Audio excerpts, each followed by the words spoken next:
Hello, Peter. Nice to talk to you again. It's great to be with you. Great to be in shift. So, last week we were talking about executive coaching and some of the things you do and why it's necessary and why people need it and all that sort of thing. But you said something towards the end of last week's chat that I just wanted to ask you a bit of a follow up question. And you made a distinction between somebody who's a coach and somebody who's a mentor. Can you tell us a Yes. little bit about that? What's the difference and why is the distinction important?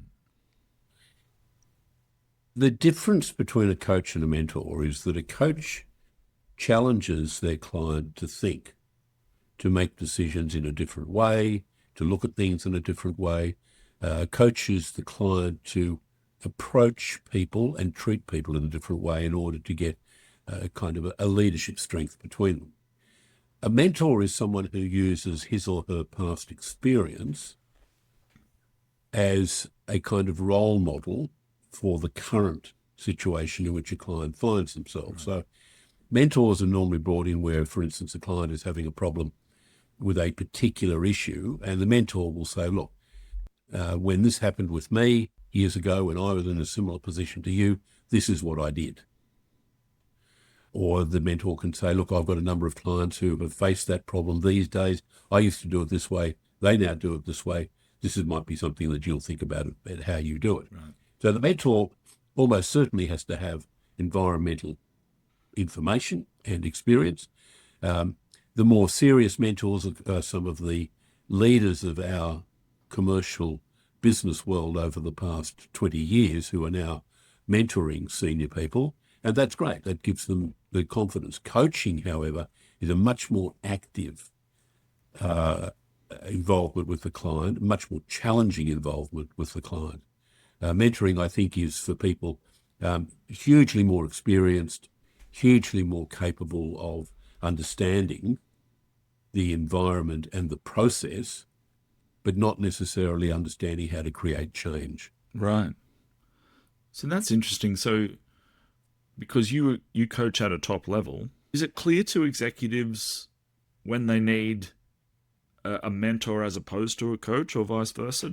A lot of the time, do you think? Look, historically, mentors were provided to executives almost free of charge. Right. An executive who was facing problems or had just been put into a new position was given a mentor to help them through the initial. So if the client had a problem making a decision about a particular area, a mentor would come along and say, well, look, let's walk through the decision. Right. This is the way we used to do it. This is the way you probably have to do it now. How about you come to a conclusion, let me know, and we'll talk about whether it's right or wrong. Mentors have been used to help people with first night nerves, if you like. Okay. But coaches are more long term, building up strength. Yeah. So one's kind of more macro theory and one's kind of micro situational almost. Yes, yes. So, for instance, an ex footballer of some note might become a mentor of someone in an Australian football team, telling them how they got over nerves, how they dealt with this or that. The coach, of course, is very different. The coach talks about how they're going to run, how they're going to form part of the strategy. Yeah. Mentors are more settling them down. Yes. So it's a much more personal relationship, I think, with a mentor. Okay. A lot of executives rely on mentors almost as to give them a second opinion about things. Because they which trust is, that their experience is so close that yes, yes. yeah. One of the difficulties, and I've never quite known how mentors have dealt with this, is when they've had a long history in, say, XYZ Bank, and then they're asked to mentor someone in in another bank where the processes might be different. I've often wondered about how they cross that divide because of they're using. Putting it another way, maybe this is easier. Mentors use specialist knowledge. They rely on their knowledge and experience of technical solutions and technical issues. And that's very different to a coach. So a mentor who's spent their entire life in banking can't be a mentor in a space program. Right. I wouldn't have thought. Yes. Whereas a coach can step across the whole Yeah. gamut of specializations. Yes. All right. That's clear. So last week we were talking about executive coaching, which means what you do was the core of the subject. Let's flick it round a little bit and make your clients the subject this week and talk about leadership. So maybe we should start off with an idea of who's a leader you admire most, if you have one. Look, I have had the privilege of working with a number of men and women, and they have my admiration as leaders. The public sphere, there are politicians who've led well as politicians and not necessarily led well as business people. Some politicians never set foot in the business world, so we don't know. There are very few people in Australia who have led over a gamut, who are able to step out of 9 to 5 work and lead generally, have an influence right across the Australian economy and business world. Very, very few of those. And they normally end up as chairs or executive chairs of large listed organisations. Right. We don't seem to have those kinds of roving subject matter experts who can lead anywhere they go. So I know a number of people who I've coached and who I haven't coached who are good leaders. Yeah. But we don't have yet, in this day and age, great leaders. We may have in the generation before us. What about generations past? I thought you were going to say maybe Alexander the Great or Julius Caesar or some such. Look, you'd have to be a little bit closer to them to know whether they were Did the results good not leaders. speak for themselves? Look, in my limited view of the world, I think Thomas More, in his relationship with Henry VIII, is just simply one of the most value-based human leaders that we've had. Most of what is written about him is that he kept quiet about so much, but he created that sort of leadership.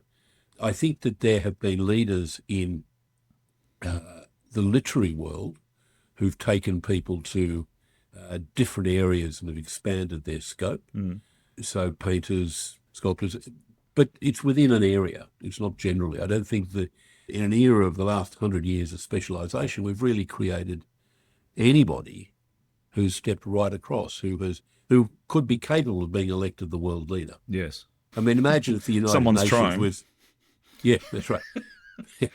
But imagine the United Nations says, okay, well, we've got the mandate now. All the countries are members. Let's elect the world leader. There is no one that comes to mind. Yeah. I think the woman who was the Prime Minister of Ireland for a long time, Mary Robinson, I think was someone who was a great leader. I think the ex-Prime Minister of New Zealand. Oh, Jacinda Ardern. Yes, I think it could have been a great leader, but something made her trip up and stop, and that was sad. And I think to some degree that someone like Julia Gillard, if she had untangled herself earlier and set a more definite purpose of leadership, I think that she could have been quite impactful. But, the dirt and grease of the Australian political system got to her. Maybe not just in politics, but business and any other field you choose to mention. You're saying to me that there's kind of a bit of a dearth of great leaders at the moment. Is that what you're saying? Yeah, look, there are people who are at the top who are recognised as having been and held significant CEO roles in Australia and developed and built significant companies. They've now retired. Sometimes you find them on boards, sometimes as executive chairs. There are probably 7 or 8 men and women of that capacity. But for reasons unknown to me, there's never been a concerted desire pushed towards them for them to gather together and start really exerting influence. Right. Really being able to say to governments, look, you go and play with education, defence, external relations. We'll do the rest. Right. And that's what I've always hoped for. The really clever people. So what will it take to have something like that? It will have to. Okay, what it would take was people to get out of their bloody comfort zones Right. and expect more from the people who have given a lot but could give more. I remember sitting and watching Packer giving evidence before the Senate. I watch that video regularly. I love it. Yes. Now, I remember having watched that live, and for some reason I was able to. I remember thinking to myself, why don't we just give Treasury to Packer for a couple of years and let him run the economy? Because, a lot of people could potentially have been hurt, but I think he would have created the safety net, and he knew what he was doing, and he would get his way. My problem with politics and politicians and heads of some of these departments is they decide they want something, and when someone then says no, they say, oh, well, I tried. They don't fight for anything, really, really fight for anything, because they're too scared of losing. But Packer would say, well, I want that. I had a client ages ago, and he was a very interesting fellow. The way he described it, he said, I get up every morning, have a coffee, have a bit of breakfast, read the papers, and then I decide which 3 piles of gold I'm interested in. And I go after them. And by about mid-morning, I've decided that thing of gold is going to be a bit difficult, so I'll go back to the other 2. Normally by lunch, I've gotten 1, and if I'm feeling proud of that, I'll just leave it at that, and I'll put the other 2 away. And then the rest of the afternoon is paperwork, stuff like that. Next morning, which pot of gold do I want? And the one that I finally decide on about 11 o'clock, I normally get. Now, he's someone, I remember him telling me his father was in the military and he was dragged from school to school around Asia and Australia. Presumably his father was high up in the military. And his father it really got him to believe that there are only 2 people in the world from the military point of view, the people who are alive and the people who are dead. And we know which ones wrote the history. Yes. And so he would walk around thinking to himself, okay, that pile of gold, I want it. Mm-hmm. And I will get it. And he, as I said, he normally got it. And it was a fantastic attitude because it was relaxed. It had piles and piles of work-life balance, as it was then called, before it has to be now called wellness. Right. But again, very little leadership was required in any of that.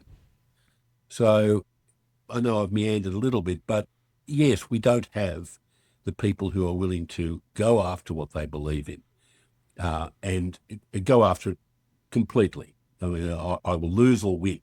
There's going to be no halfway. I used to think Keating had that. He would go after something. And when he and Hawke, the deregulation of the banks, that was something that the 2 of them went after and really went after, and they had a lot of opposition to it, and they finally got it. But that's about all. I mean, nothing else has been really... Can anyone point to an exciting book on Australian politics? In the last 25, 30 years. Yeah. No, and you're talking about prominent figures, leaders, politicians from 30 years ago who were impressive. Sure. So where are they? Well, I think that we have toned down in our education of our children the need to win. I don't think that we are telling children so much these days that winning is really important. Coming second is fine, coming last is fine, but winning really is important. And so the executives that have now fought their way to the top of organisations know that if they win, they have to win so quietly nobody quite notices. Yes. So, and that they can't jump up and down and say, look at me, I won. I got this, the other side didn't, and look how they're all crying and gnashing their teeth and wailing in the streets. They can't say that anymore. It's frowned upon. Whereas Rockefeller in his day would just go and take what he wanted. Yeah. Well, I think your clients will be very happy to hear you say that, because that's absolutely what they're going to need you for, to help instill that winning attitude, right? I think one of the advantages of AI will be it'll take a lot of the grunt work out of the senior executives' inbox. I think AI will take a lot of work away, and that will leave them. Two attitudes will come out of that. Hey, great, now I've got time to do the stuff I really want to do. I want to start winning. Or it'll say, oh, hold on, that's where I used to hide. I can't do that stuff, that risky stuff, because I've got to finish all this stuff. I've got all this paperwork. I've got all these kind of admin jobs, and my team isn't quite up to scratch yet. I'm training them. I'm working hard with them, but I can't do that stuff because I'm doing emails at 11 o'clock at night. Yeah. So AI will certainly take away that hide, if you want to use that sort of photography thing. They'd take away the hide from them, and they were going to have to do something else. And it will be a lot more exciting for some. It'll be a lot more terrifying for others. What's the worst leadership cliche that still does the rounds these days? Is there one that you can easily identify? I would never ask anyone to do something that I haven't already done myself. Right. As a leader. I mean, you think, yeah. No, full stop. As a leader, I will never ask any of my people to do anything that I haven't already done or I would do. Mm. And you think, that's meaningless. Of course you're going to ask them to do things you've never done. You haven't done everything. Of course you're going to ask them to do it, because if you're floating down a river in a kayak with a hole in the back of it and you're at the front or the back steering it, you're going to ask someone to bail out the canoe. And you can't say, oh, I can't ask them because I've never bailed out a canoe before. Yes. It's ludicrous. But some people say, oh, isn't that wonderful of me? Really? Well, it fails examination fairly sharply, because if you're the leader of a company of 400 people with multiple divisions of different disciplines, you've only had one path through there. Yes. You can't. But look at the leader of a bank. A leader of a bank would never ever say that. Yeah. Because it would be impossible for them to say they've done everything. Yes. But there have been a few bank CEOs who understand that if you turn off a switch here, then right at the other side of the 44,000 strong bank in another state somewhere in a corner, a light's going to go off. And no one's going to figure out why the light went off, but you kind of know because you flicked a switch here. So there are people who understand that, and there are politicians who've sort of understood that. But it's very, very rare. Mm. So that's the dumbest thing I've heard people say as leaders. The other thing is that I'm completely open to my people. I have an open door policy. All right. Well, when are you going to do the work? Because if you have an open door policy, your office is going to be full of people constantly who are avoiding work.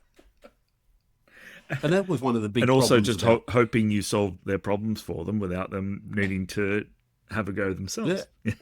Or saying, when you say to them, hey, where's the answer to that question? You say, well, I was in your office all morning. I'm sorry, I haven't been able to do it. I was number 39.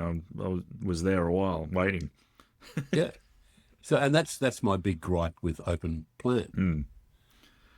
Senior people, in fact, I think all people, but senior people need to have an office, close the door and work. Yeah. Not just have people wandering in and out. And as far as senior leaders working out in, where everybody else is, it's madness. Mm. They need to be able to think. You've been working with leaders for more than 30 years. I think a question that people would really be interested in knowing from you would be, if you had to pick one thing that separates a good leader from an exceptional leader, what would that be? The exceptional leader will wrap his values and his beliefs in courage. That's the difference. Right. And that person is able to then bring their courage and their values to whatever they have to do. That's the second part of exceptional. So people will say, oh, yeah, but what happens is their values aren't the same as the organisation's. They can do it.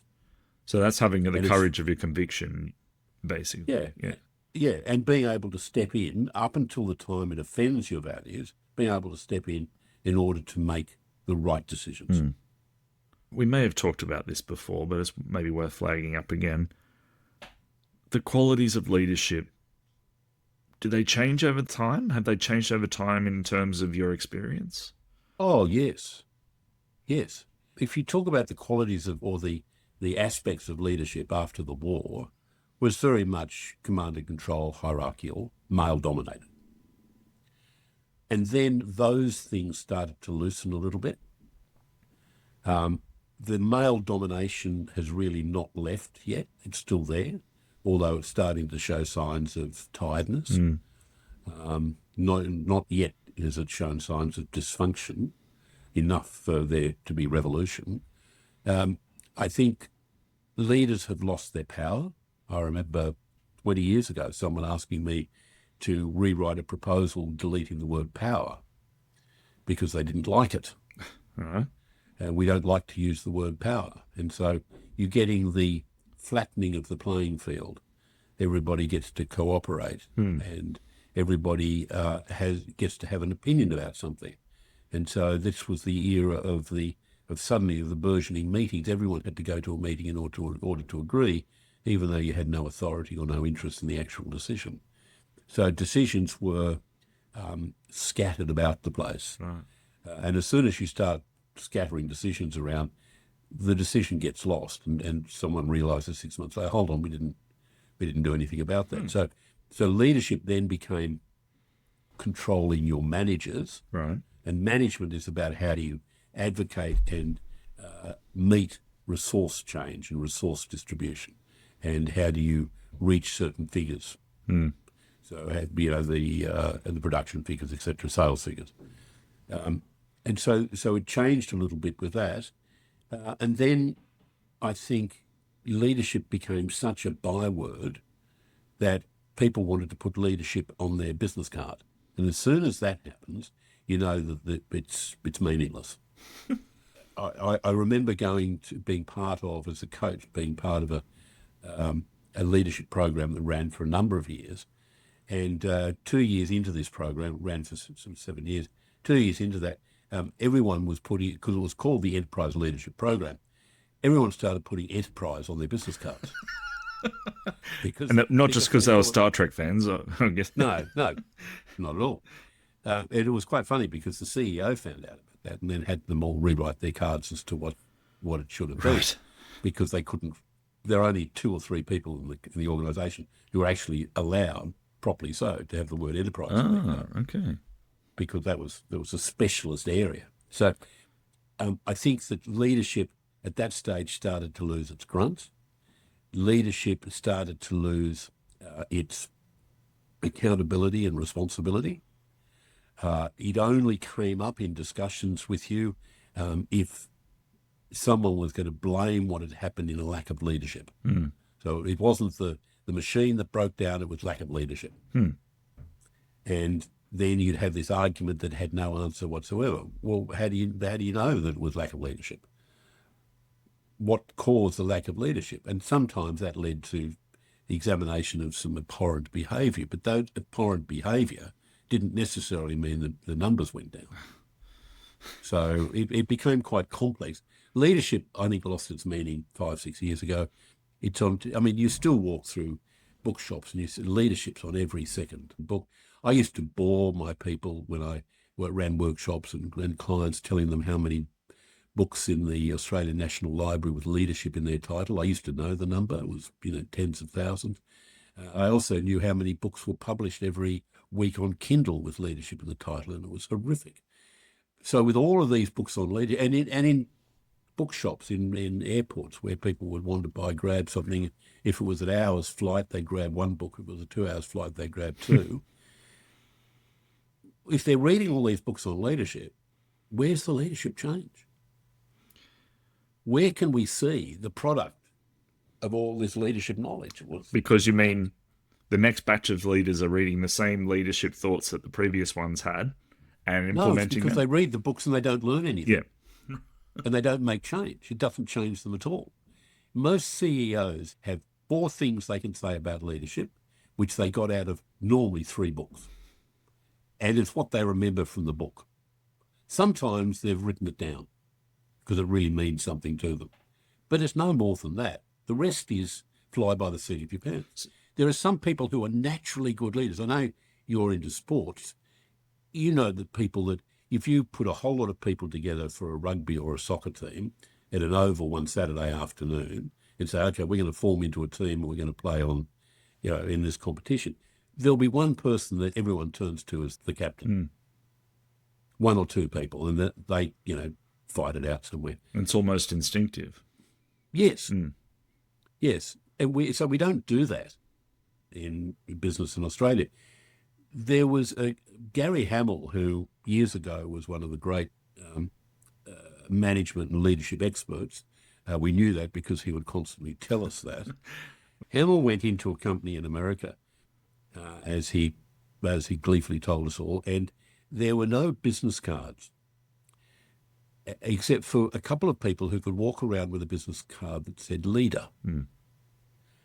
And Hamel said, well, how do you get to have the business card with leader on it? And the guy said, well, that's easy. If you call a meeting and people turn up to hear you, you're a leader. Yeah. If you call a meeting because we're going to do this and nobody turns up, you're not a leader. Yes. Now, that's all very well, but I mean, I don't think that'll work in Australia. No. But what you can do is, instead of counting sheep to fall asleep, count how many LinkedIn profiles have leader in the bio at the top. There's more leaders than there's companies to lead.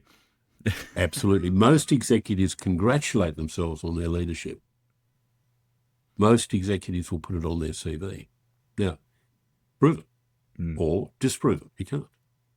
Does that mean when you're coaching a leader, you're encouraging them to leave books alone and be intuitive? Yes, one of the agreements I reach with clients is that they read no books with leadership in the title while I'm coaching them. Most of them will say, okay, well, how about I don't read anything unless you approve it? And I just, absolutely, you got it. Yes, so yes, you shouldn't start reading it. We don't learn that way. I think most of us learn in organisations by looking upwards, and we look up to more senior people and the role modelling. Most people have been impacted in a positive way by leadership by watching somebody else role model it, and they want to copy that. They want to be like that, and it reawakens their belief in leadership. And it may be great leadership, it might be dangerous leadership, but some people will admire it and they want to follow it. So one of the people that, perhaps I should have answered your question earlier about great leadership. I don't know, and I've never met the man, but from what I hear, General Cosgrove was quite extraordinary. And he tells the story of, he was up in New Guinea and he was at this stage the head of the armed forces, the most senior army, air force, naval position you can hold. And he was up there and he walked around the corner and there were 2 or 3 Australian soldiers being attacked by a tribe of New Guinea natives. Right. Who were armed with spears and axes and knives. And Cosgrove walked around the corner and looked at all of this and took his jacket off because it was resplendent with all sorts of metals and stuff. And he called out to the most senior Aussie, who was a corporal because of the stripes, and said, "Where do you want me?" And the corporal turned around and said, "General Cosgrove." And he said, "No, I'm a private now. You tell me what you want me to do." And this private said, "Okay, those 2 are yours. We've got the rest." Wow. And I thought that's the really big act of being a leader. Yeah. To be able to say, okay, they're all yours. Yeah. Oh, I don't know too many CEOs who would do that with that kind of danger and that kind of certainty of publicity around. They'd think more about what they should do for themselves rather than what they should do for everybody involved. That's just leadership in a bottle, that story, isn't it? Yeah, but you can have. I was doing some coaching in New Zealand when the earthquake hit in Christchurch. Right. And the company I was coaching in had a big exposure in Christchurch. They had a lot of people down there. They had a lot of outlets down there. And one of them told me the story. He was sent straight down there by the CEO. He was down there for a couple of weeks and he came back. And I said, "How was it?" And he said, "It was interesting. When we got down there on the day of the earthquake, he said there was the local mayor who'd never done anything, had never really had any responsibility, took charge of the whole place. And everything was running brilliantly. And he was trying to get away from the cameras from all around the world, all of that sort of thing. But everything was running brilliantly. He looked exhausted, harassed, and he was that way for about 3 days. Right. And there were people who were saying, okay, what do you want me to do now? Senior people. And he'd say, go over there and do whatever. Then, as Raymond used to describe it, then came the people from Wellington, the politicians and the public servants, and everything went down the drain. Right. They stepped in and said, you get away, we're here now. Yeah. We'll take control. And suddenly nothing was working. You couldn't get a cup of tea. There were people sitting on the roadside, no one talking to them, that sort of thing. It was a salutary lesson because this guy had never really led anything in his life. Being a mayor down there didn't take a lot of responsibility. But for a while there, yeah, cometh the hour, cometh the man. Yes, yeah, cometh man. But they just pushed him away. Right. And that's sad because I'd have loved to have spoken to him. Yeah. I'd have loved to have, if I'd been a resident, and I'd have promoted him into something much more intense, much more responsible, because his actions were like that. And I'm told there were some people up in Darwin when the cyclone hit who were like that, but who disappear again. If you talk to any of the heroes of bushfires, you'll find that people, just ordinary people, have done heroic things in bushfires, have organised things, have thought through things on the run, and created, great opportunities, but it's all gone because we don't reward that sort of thing. Except in the people who are affected who will remember, I suppose. Well, look, I haven't even got through all the questions I had here, so maybe we should come back and go through the rest another time. Okay, love to. Thank you for chatting once again, Peter. My absolute pleasure. Thank you for your stewardship and your friendship in all of this. It's been fantastic.